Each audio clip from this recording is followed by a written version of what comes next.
Gate খোলা তাই না? জি। গেট খোলা মনে আছে তো? জি। ডান হাত দিয়ে খুলতে হবে। উঠবেন ডান সাইডের গেট তাই না? উঠবেন কি করে? আমাদের নিয়ম আছে ধর্মীয় রীতি অনুযায়ী ডান পা দিতে হয়। কিন্তু এই গাড়িতে যদি আগে আপনি ডান পা দিয়ে উঠতে যান সেক্ষেত্রে কি হবে? মাথা বাড়ি উঠতে হবে, একটু কষ্ট হবে, পায়ে বাড়ি যাবে, ঠিক আছে? সেজন্য আমরা সেই জায়গা থেকে একটু ফিরে এসে আমাদের উঠতে গেলে এটা খুলে নিব। খুলে নিয়ে ডান হাতটা কোথায় ধরবো? ওইখানে দিব পরে। হ্যান্ডেল ধরে বাম পা দিয়ে টোটাল এখানে ঢুকাই নিব।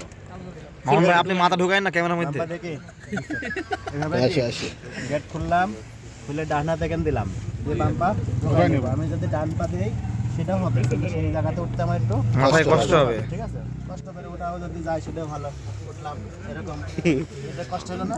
অনেক কষ্ট হবে স্যার। কিন্তু আমি যদি বাম পা দিয়ে এরকম ঢুকাই দিই উঠতে আমার কি হবে? কমফোর্ট হবে সব জায়গায়। ওটার সাথে সাথে কি করতে হবে? গেটটা লাগাইতে হবে। তারপর সিট বেল্ট খুলে রেখে কোনো কাজ করা যাবে না। কি করা যাবে না? কোনো কাজ করা যাবে না গেট খুলে। খুলে রেখে কোনো কাজ করা যাবে না। গেট ওঠার সাথে সাথে গেট লক। সাথে গেট খুলে সাথে সাথে ওইটা আবার সাথে সাথে লাগাইতে হবে।